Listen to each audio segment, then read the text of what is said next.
Good morning to everyone. आइए मैं रामजी गुप्ता एक बार पुनः आपके सामने अपने इस इंट्रैक्शन के माध्यम से देखिए मेरा जो सीरीज चल रहा है एक्टिव टू पैसिव का, आज उसमें पार्ट 7 में आपके सामने लेकर के आ रहा हूँ। Part 7 from active to passive using past continuous tense. So today we are going to convert from active to passive taking past continuous tense.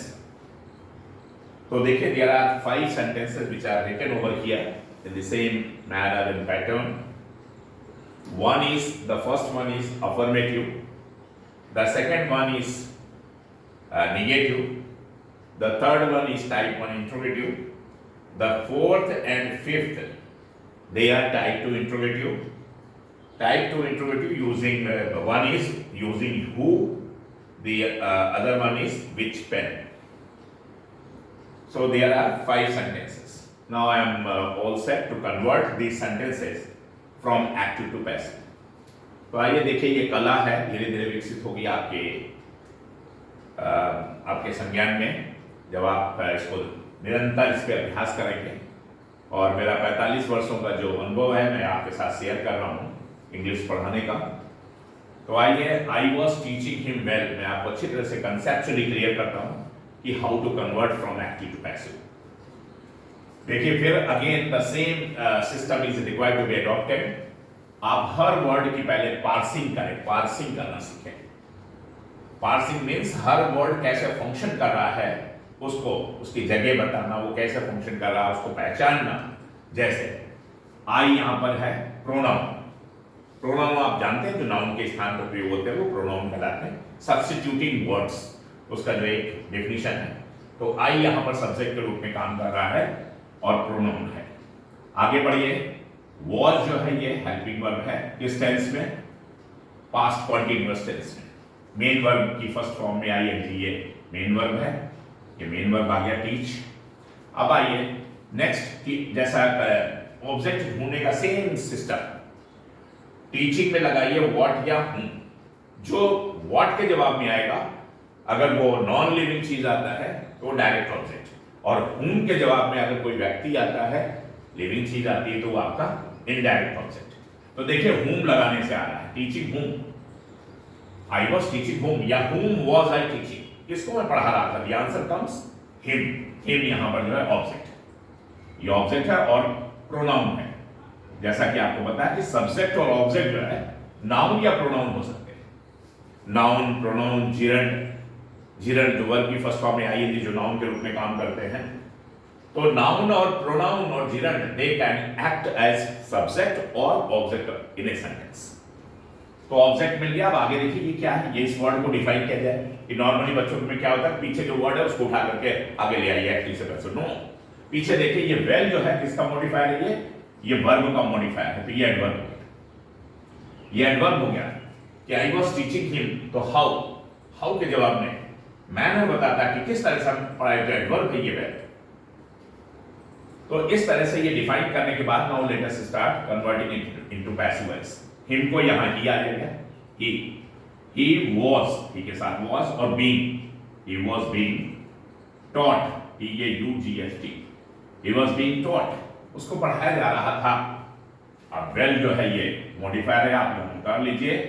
और इसके बाद जो है सब्जेक्ट ऑब्जेक्ट बन गया, तो सब्जेक्ट आई है यहां पर ऑब्जेक्टिव फॉर्म में मी हो गया, फुल स्टॉप। तो इसका पैसिव वॉइस हो गया he was being taught well by me, यानी जो ऑब्जेक्ट है उसको सब्जेक्ट बना लिया। इसके बाद वाज बीइंग वर्बिंग, अब चूंकि ये ही आ रहा है, ही के साथ was being, he see it एक वचन के साथ वाज बीइंग और बाकी सबके साथ जो है he see it और आई भी इसमें आई he see it और एक वचन के प्रोनाउन के साथ जो है was being और बाकी सबके साथ वर्बिंग। वर्बिंग में आ जाएगा वी है, यू है, दे है, प्लूरल्स हैं जितने, उन सबके साथ जो है वर्बिंग।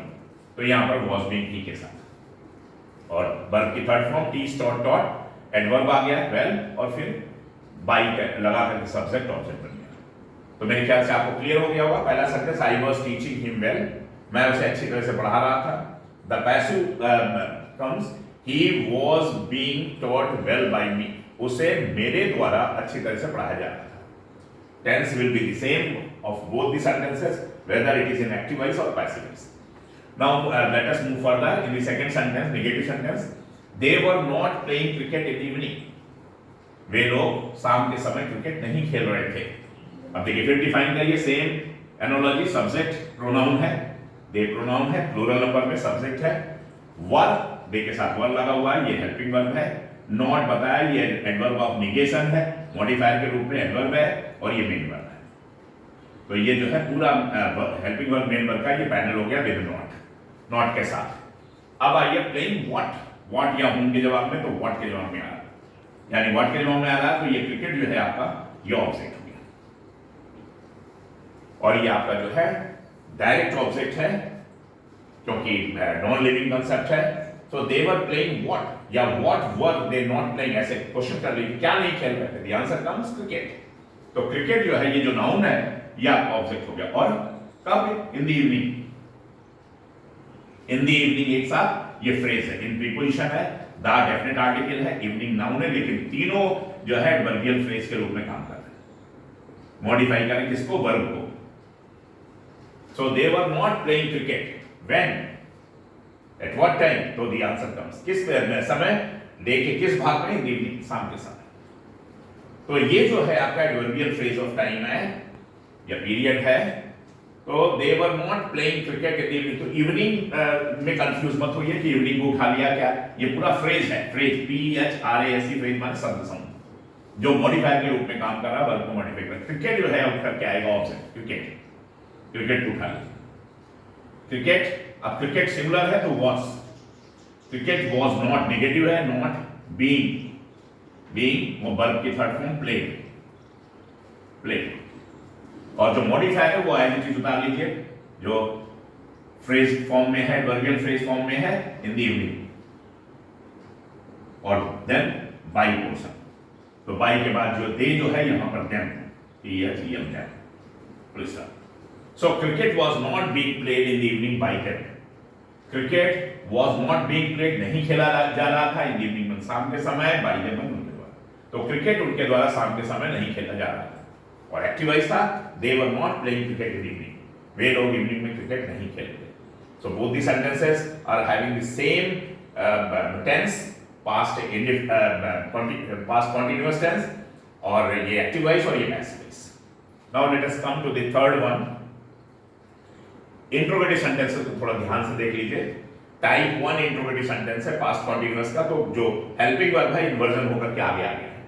सो वाज आगे आ गया सी की वजह से. अब आप कहेंगे सर वर्ब क्यों नहीं आया? क्योंकि ये वाज एक सिंगुलर नंबर है, तो ही, सी, इट एक बचा, और आई इन सब के साथ वाज लगता है, और बाकी वी, यू, दे प्लूरल उनके साथ वर्ब लगता है.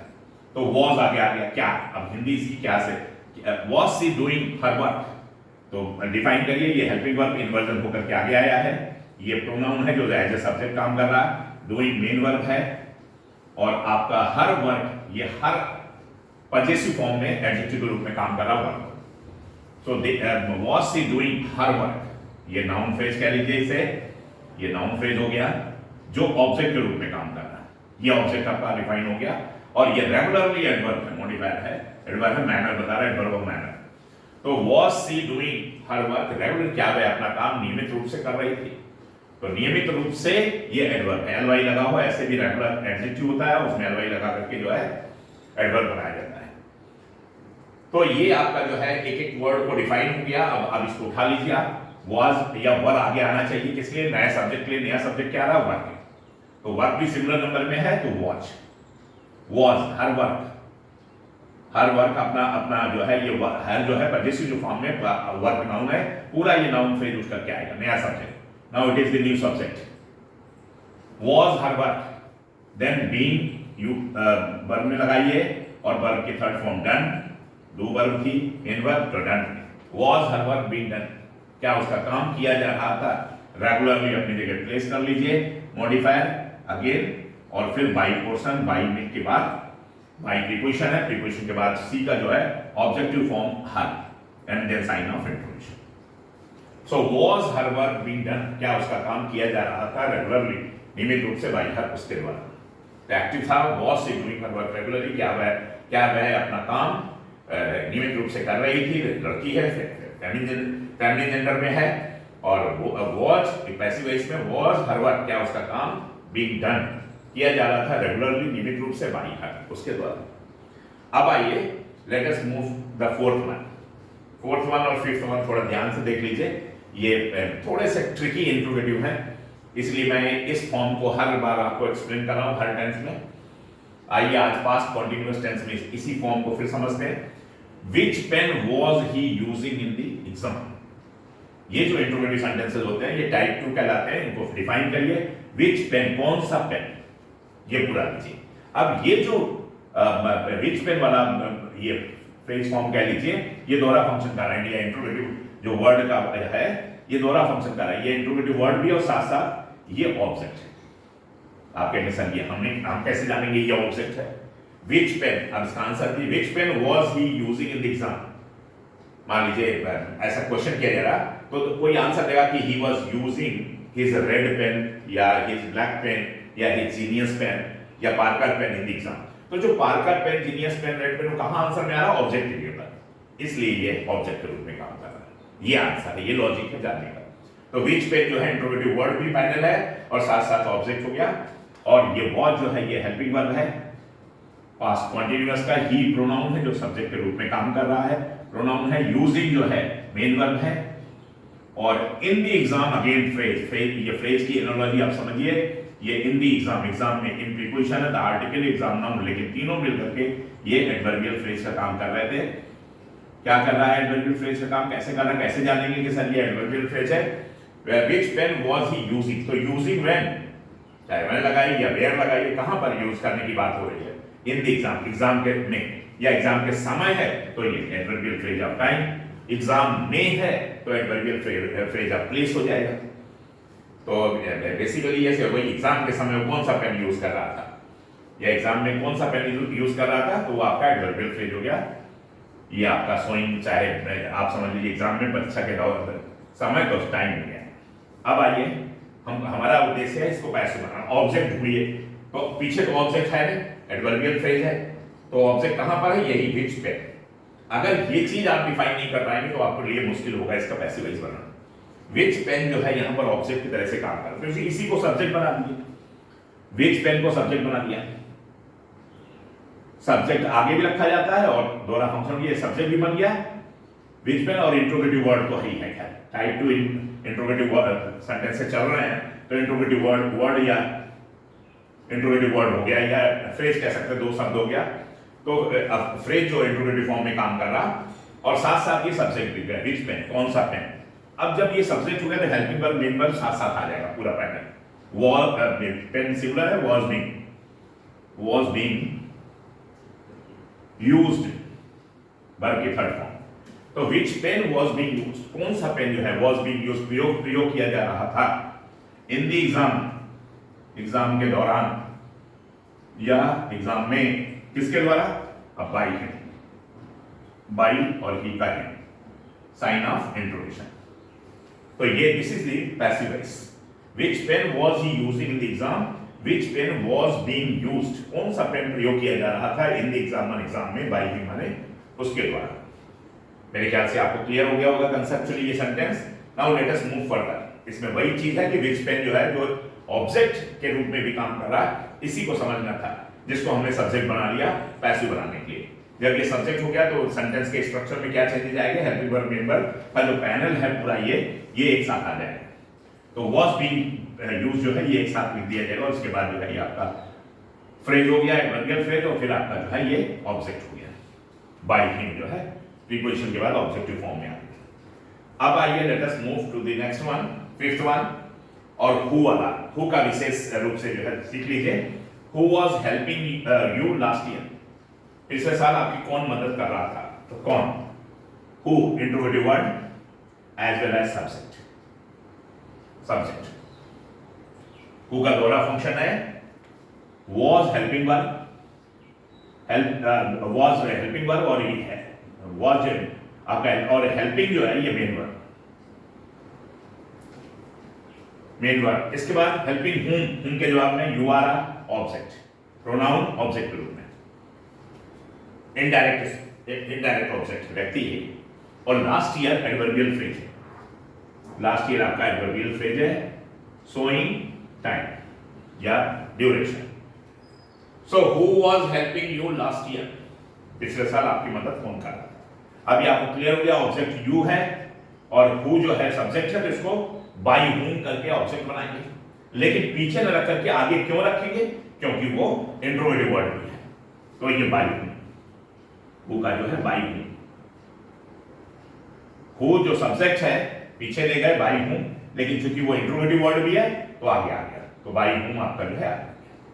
अब नया सब्जेक्ट हम लेके आ रहे हैं यू, उससे पहले हेल्पिंग वर्ब रखेंगे यू के अनुसार वर, वर और you, bye whom were you, being लगाइए, बीइंग एंड वर्ब की third form helping, help. Last year जो एडवर्बियल है मॉडिफायर फ्रेज है वो ऐसे उतार लीजिए लास्ट ईयर, और देन साइन ऑफ इंट्रोडक्शन।